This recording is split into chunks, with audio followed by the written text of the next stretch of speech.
Hello, and welcome to Making Sense of It. I am Mona Duncan, your moderator, and this program is our gift to you from the Glasser Institute of Choice Theory. And each week we have a speaker that is certified in the Glasser modality of counseling and teaching. And our guest this week is Wendell Walker. And Wendell was here with us last week. He is doing part 2 today. But if you're coming in for the first time to see this, believe me, part 2 is not going to leave you wondering what happened in part 1. Well, it will, but you can go back and it's just a continuation of more of part 1. And so it's called Counseling Strategies and Techniques That Work. And they work wonderfully. Even when people don't realize they're working, they are working. So welcome to everyone. And Wendell, are you ready to take us away? I am. Mona, you said there would be a round of applause right after the introduction. Okay. Okay. Sharon did the round. That's one of my pieces of shtick that I do when I go like a 2-hour presentation, and the group is just kind of sitting there, don't know. And then I use that little deal. It lightens things up right to start with too. So there we go on that. All right, so we're starting on the second column, number 16. Now the thing is, first of all, let me say to all of you, I'm doing a 4-day CTRT certification week next week. Memorial Day is Monday the 30th. I'm doing that Tuesday, Wednesday, Thursday, and Friday. A 4-day event from Eastern time, 10 a.m. to 6 p.m. And we have 4 people in Central Time, 5 people in Central Time, and 1 in Mountain Time. We have 6 participants. And so I'm inviting any of you watching to give me tips. Like one day somebody said, keep looking up into the camera, fidgeting with your ear or whatever. Any tips that you all have? Sharon, you've done a lot, and Sue also, maybe LL. That'd be a good handle. LL Cool, whatever you can think of. LL Cool chick, cool counselor. Mona did a 4-day thing in December, so she and I are going to talk because I'll be the host for those 4 days, 8 hours a day. So any tips you can give me, jump in on. Most of these things that I'm going to go over with, you'll already have a sense of them, and they will be a part of your organized behavior. I'm trying to use that because that's a key thing in a choice theory. And so give yourself credit for already being aware, knowing it, and using it. It could be that I put a handle on or a nomenclature on something you already do. So this may give you a different little perspective too. We all know the only thing vis-a-vis choice theory is our behavior. And we can't control others. I can plant a tree. I could burn a piece of paper. I could whatever. I could run a red light. I could, but I cannot substantially change other people or the environment that much. I can add to or destroy, but I have control over my own behavior. One of my pet peeves, and a philosophical discussion with other CTRT people would be helpful to me. I have some hesitation when we talk about helping people take control of their life, taking effective control, taking control of their life.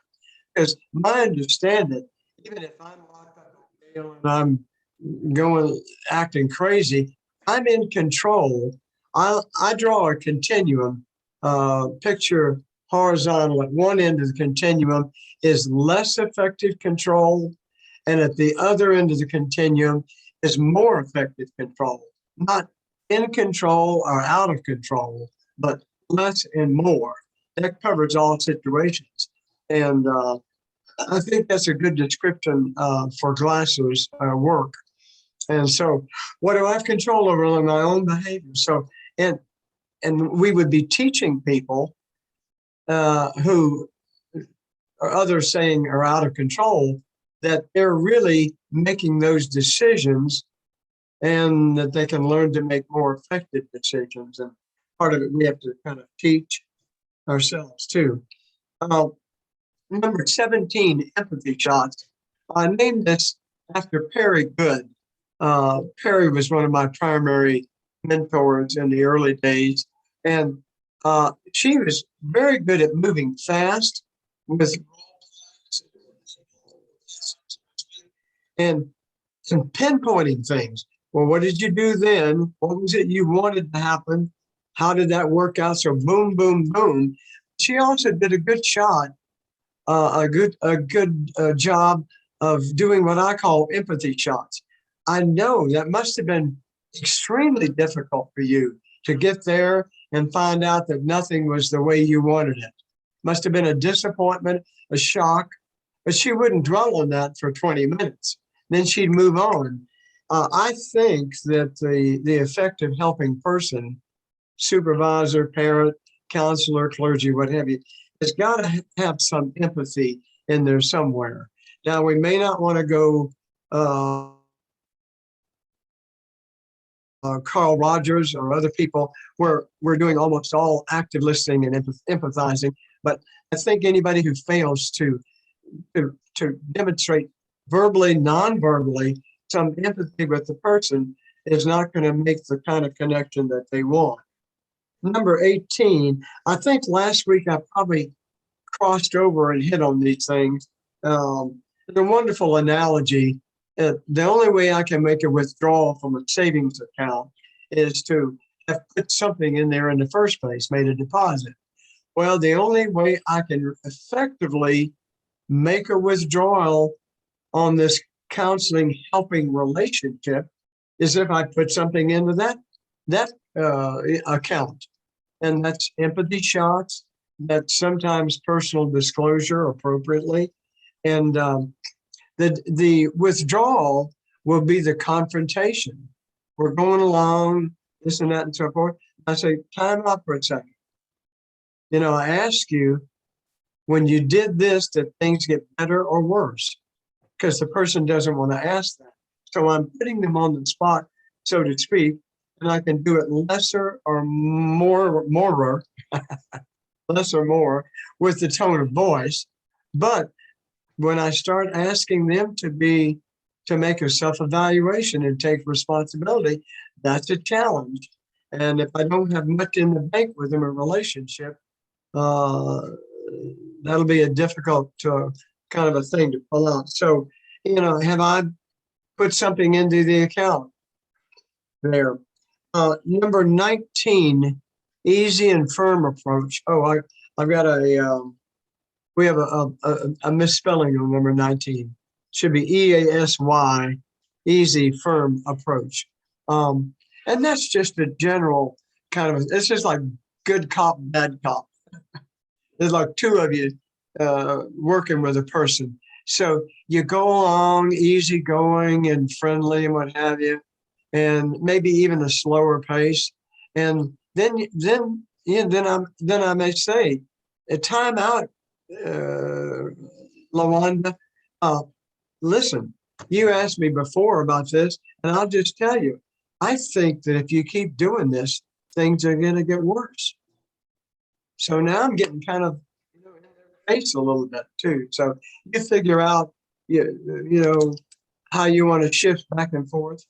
I don't want to always be in their face with a firm approach like that. In fact, sometimes what I might do, just watch me here on the screen. Say, I'm right up here. So Mona, blah, blah, blah, blah, blah, blah, blah, blah, blah, blah. Okay.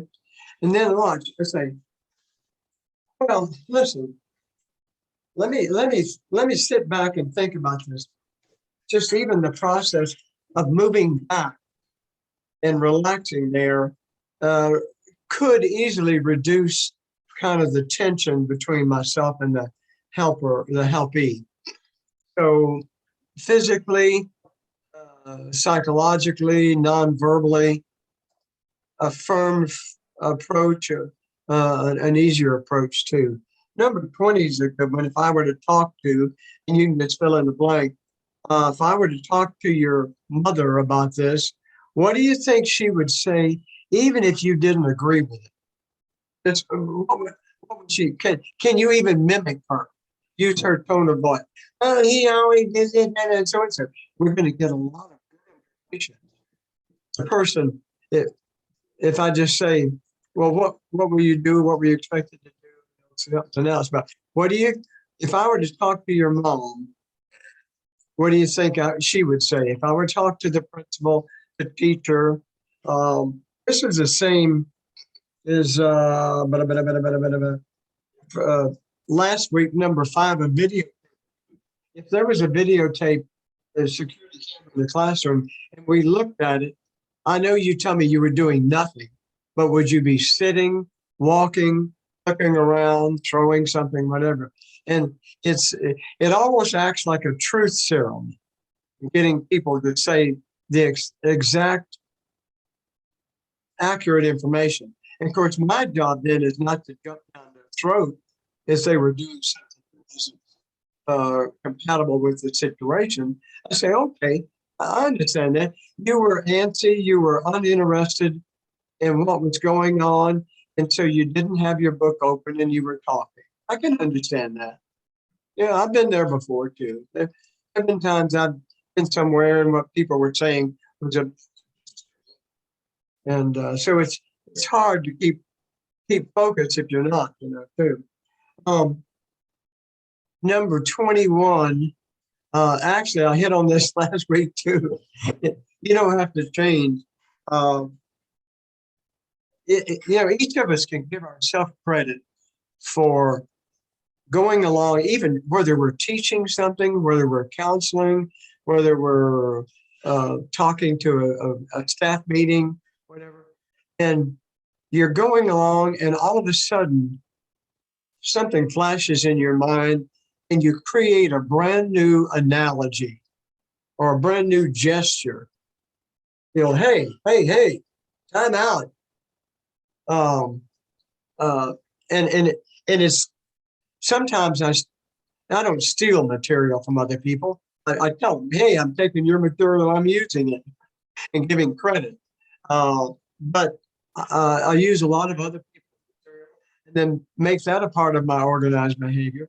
Then I develop something new. I give myself credit on this. I say, well, we've got the principal, your parents, the teacher, the rules at school, all of this. So if nothing changes, do you think things are going to get better? And the person may say, are you saying I've got to change? And one day, I just, out of nowhere, I said, no, hold on. Let me be clear about that. You and I both know you don't have to change. You've been going along for a long time without making any change. So that was a trick question, wasn't it? I got that one right. You don't have to change. And then maybe I talk a lot. Maybe it'd be a good thing for me to say, no, not at all. You and I both know you don't have to change a thing. And just say it and maybe sit back and be quiet. Because I want them to start, I'm trying to close in the choice theory, personal responsibility walls on the person so that they see that they're the only one they have control over. And so you don't have to change. Number 22, a scale of 1 to 10. You all do this stuff all the time. I had occasion sometime another year or two ago to be in the hospital for a day. And they're very good about saying, well, on a scale of 1 to 10, what's your level of pain or discomfort? It's continuous. I'd say is, I'm not at the screaming point yet, but I think it's a 7. And then tomorrow they come in, what's your level of pain today? Well, it's down around 4 or 5. Okay. So the medication's working, the rest is working, whatever, too. And so we can use a scale of 1 to 10 too.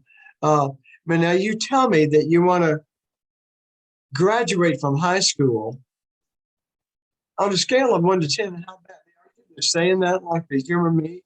So it's a 0 or 1, or is it 2 or 3, or because your friends say it, or is it something you really want? Like, a 9 or a 10. I don't hear that much energy in your voice. Is this something you want? Yes. Well, thank you. That's different than before. I said, yeah, I want to graduate high school. I couldn't even understand what you were mumbling there. So a scale of 1 to 10, what do you want? How badly do you want that? How effective have your behaviors been? Would you give yourself a grade? You did pretty good on that or not very good? I've had a lot of things that I've done that I give myself a non-passing grade on, and some others that I'm really proud of that I give myself a good grade. Self-evaluation is one of the critical things. Scale of 1 to 10, that's just endless. It could be 1 to 5. What they call those a Likert scale. When you've got numbers, I think a Likert scale, 1 to 5, 1 to 10. Number 23, I think this is straight out of the mouth of William Glasser. What do you want that you're not getting right now? And you say it that way with a little bit of emphasis and stop. And I've even done this. I don't know if Wilbur did this or somebody else on it. Say, hey, I want to ask you a question now, Ronaldo. And this might be, as I think about it, this might be the most important question I've asked you so far. I want you to listen to me. What do you want that you're not getting right now? And it sort of penetrates. Seems like it gets right in there, and then the original 8 steps of reality therapy, we would say, what do you want? And then we would follow that up with, what do you really want? And that's the same thing. And we didn't, I always marvel at how choice theory, as we know it now, was really there underneath the original 8 steps of reality therapy. What do you want? The pictures. What are you doing? The behavior. We were more of a doing thing, whereas now we talk about doing and thinking. And at one time, I think I would have classified reality therapy as a behavioral approach to counseling. It literally falls into the cognitive behavioral category now, because we would focus on both the physical doing actions and the thinking. What were you thinking just before you ran out there? That sort of thing. Number 24, you all remember this. I don't know if Wobbling invented the infinity loop, or Pete Peterson, or Barbara from Texas. Oh my God, I've gone blank. But we all know the infinity loop. Like this, it was so handy, and I give that as a tool to people. It's very simple, and on the loop, somewhere on the loop is way back within these, and it was interesting. When I don't know how I did it. Maybe somebody else said something, but one day after I'd already said make friends with people, 714 times, I realized I don't have control over making friends. What do I have control over?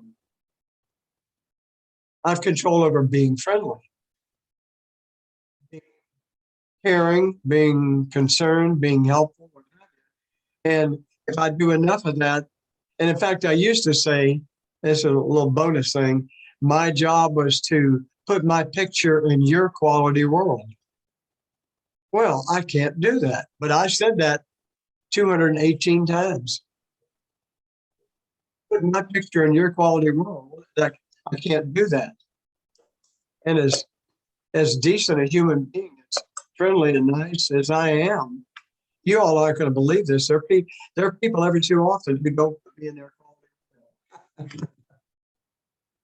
That's it. A joke. Come on, come on. It's hard to believe, I know, but anyway, well, it's just proof that I cannot put my picture in your quality world. You have to do that too. But the infinity loop of make friends, now we would say involvement, start to work on the relationship. And then we would say, what's going on right now in your life? What's happening? And as part of that, what are you doing? What do you want? Another part of the loop. What do you want? And then coming around, and what are you doing to try to get that? And then how is that working out, you know? And then it would be a little arrow dropping down from the middle of the infinity loop to making a plan. But that's the whole thing, just recycles the whole helping process, recycles on and on and on. We get new wants, clarification, what have you. But we know the infinity loop. Number 25. I'd like for us to work this out. I'd like for this to work out.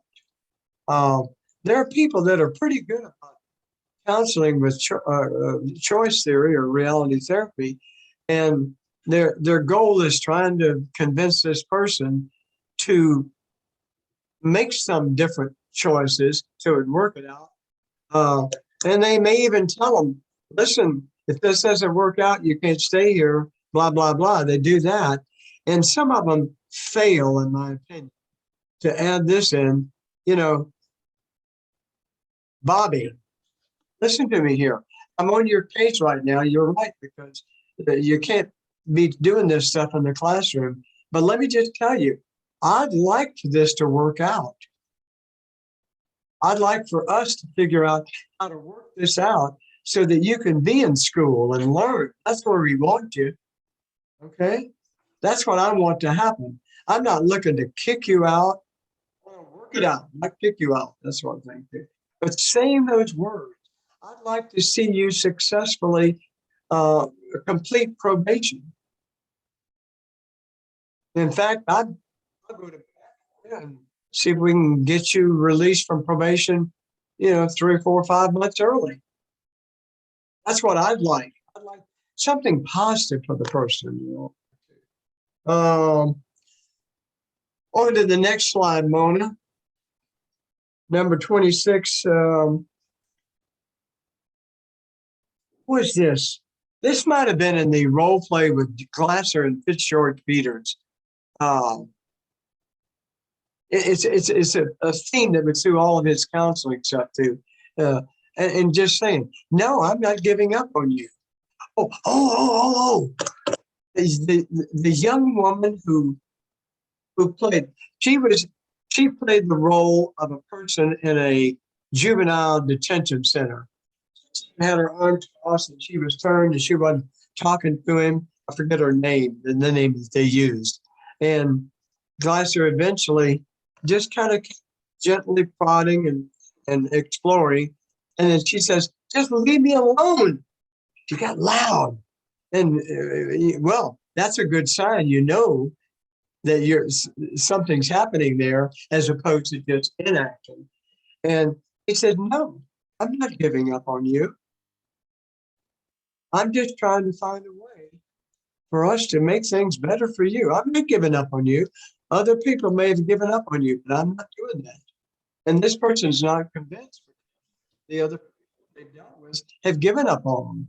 They've kicked them out. They've thrown them out. They've fussed them out. They've shamed them out, whatever, But I'm not giving up on you. I don't know what I'm going to do. I can't, I don't have any magic wand, but all I know is I'm hanging in here with you. You're trying to push me away, and you're doing a pretty good job. And I can see how that worked on some other people. But this might be a time in the midst of something really serious to throw in some humor. But I went to a workshop recently, And they taught us how to protect ourselves and put an armor on for young people like you that are going to come at us. And so I'm prepared. I've got my shield up. You're not getting on. I'm not giving up on you.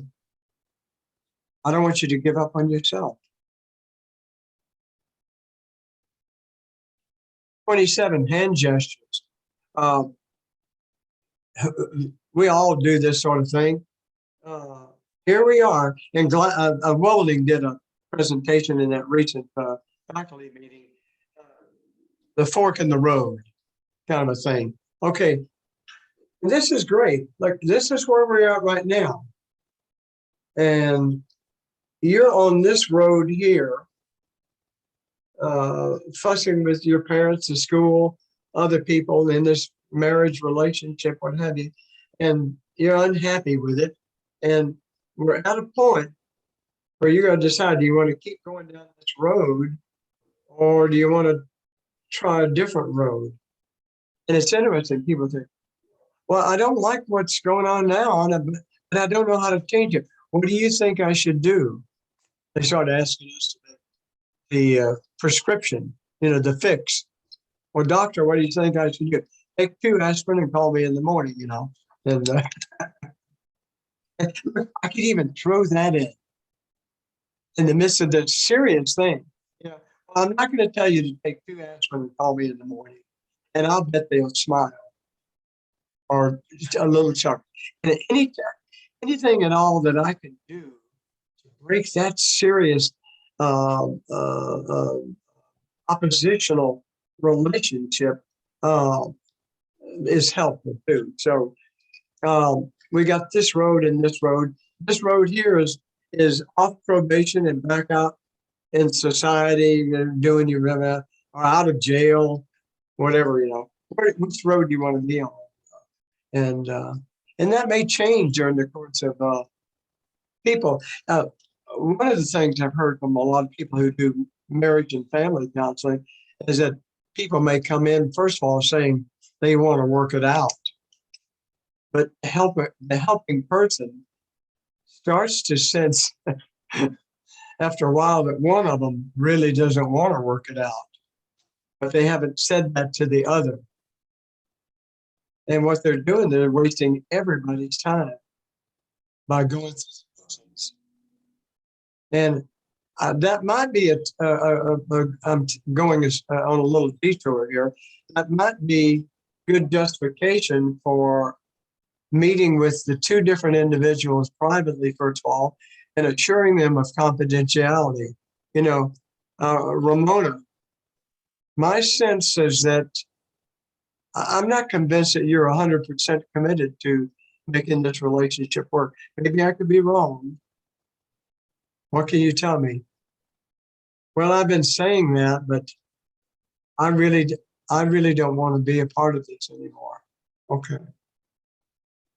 Anyway, different roads. 28, ask them to self-evaluate. That's one of the hallmarks of reality therapy, counseling with choice theory, is asking people to evaluate. A decent, kind person like all of you, all of us, could find a way to say to people, Jeremy, Lee, it pains me to see you in all of this distress. And if you keep doing these things you've been doing, it's just going to get worse. So I could evaluate for them. But what I want to do is, in reality therapy, counseling with choice theory, we ask them to self-evaluate. Now, they don't want to evaluate that their behavior is not very effective when other people are going to jump on them and shame them and fuss them and criticize and judge them. But if we do it in a milieu counseling environment of acceptance, and I can say, well, I like to think your behavior makes sense to me. You didn't know what to do, so you yelled and you blah blah blah, and that was kind of the best you could do at the time. Well, and it got their attention, didn't it? So it worked a little bit. But you're not wanting to be grounded anymore, are you? No. So when you yelled at him, and that's when he grounded you for another week. Okay. Well, you did the best you could at the time. Thinking back at it now, in the future, will that work for you or against you in getting more freedom and more time off? Number 29, choose and choice. I bet we all do this. I want to start as early as possible using the words choose and choice. And I might say, well, I chose to, right there, I just chose to do my ear. I chose to look at my notes. Here, excuse me. I chose to look at my notes. Now, that one day I started, I think I may have said last time, Mona, one day I started trying to figure out in a 1 minute time period how many different choices I made. There was 100 of them. I looked this way. I thought about this. I'm looking at Mona's name right now. I'm looking at Linda L's picture. No, I guess, oh no, that's, that's Susan. Yeah, just, I don't know, are there 100,000 choices we make in a day? We don't even realize it, too. But using, and we don't realize it, but using the words. So I'll start saying, oh, what I chose to do there. And then eventually I'm going to say, so in this situation, what you're telling me, I'm summarizing now, that there was this, this, and this, and you could have done this or this, and you chose to go that way. Now, if it's too early, I say, I didn't choose that. I didn't have any choice.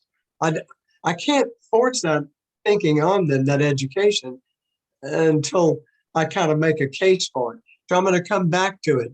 So I might use a synonym. So you decided that's what you did. All right, we'll take out choice. But when that happened, this is what you did. Yeah, that's what I did. And then they don't have to take ownership for making a choice to do that. But putting the words in there, we're teaching choice theory is what we're doing. And the quicker I teach choice theory and model it, the quicker they bring it in. And, then I give a head about total behavior or about whatever. And number 30, I think actually I hit on this last week.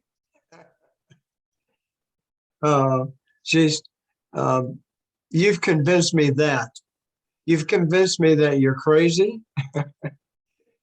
Glasser said that to Edna in that world famous video. Hey, you've convinced me that nothing in your life is working now. The guy. Was his name Farrell? That guy who had crazy thoughts, and he kept doing like this with Glasser, and it says, Dr. Glasser, you think I'm crazy? Yeah. Now, I don't know if I could pull it off as Glasser because he was a psychiatrist, but you'd figure that out. Well, listen, you came in convinced that you were unhappy, and you had like 60 or 70 examples you wanted to tell me, and you've actually done a very good job in a short period of time of convincing me that you're unhappy, convincing me that and Glasser tempered that. You've convinced me that you're crazy. He tempered that with, you've convinced me that you're struggling with a lot of crazy thoughts. See, he wouldn't say, as I listen to you, what I'm understanding is that you're choosing a lot of crazy thoughts. That would be too much for a person. But you're having a lot of crazy thoughts, and they jump right in there. And of course, the thing is, then he said to that guy Farrell who was doing this afterwards, he said, I tried to be crazy, which people do with guys or, stump the counselor. He says, I don't know how you did it. He says, when you said to me, do you think I'm crazy? I said, yeah. Then he didn't have to continue trying to convince it, because the person's been trying to convince other people that it's not their fault, that things are happening to them from outside or what have you. And so they have to keep doing that because the other person's not convinced. So anyway, there you go. those give yourself credit for all the things that you know and do with all those ideas. You may have something you do similar or identical, and you have a different little moniker or nomenclature for it. A little people come up with some creative things too. All right, Mona, I'm stopping for the moment. Okay, well then we'll stop sharing. And I thank you very much for the jewels that you gave us. And it's something that we can take and use in our own life, as well as use, you know, to work with clients and family and others. So I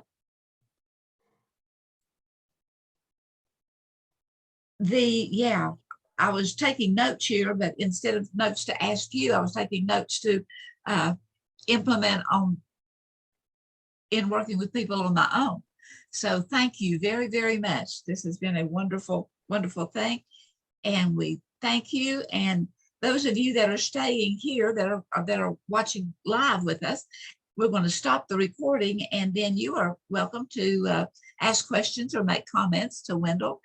And if you'd like to, if you're looking at this later, if you will join us whenever we are live each week, which is always on Wednesdays, beginning at 11 o'clock in the East, and then on an hour later, all the rest of the way across. So thank you very much, and good mental health to everyone.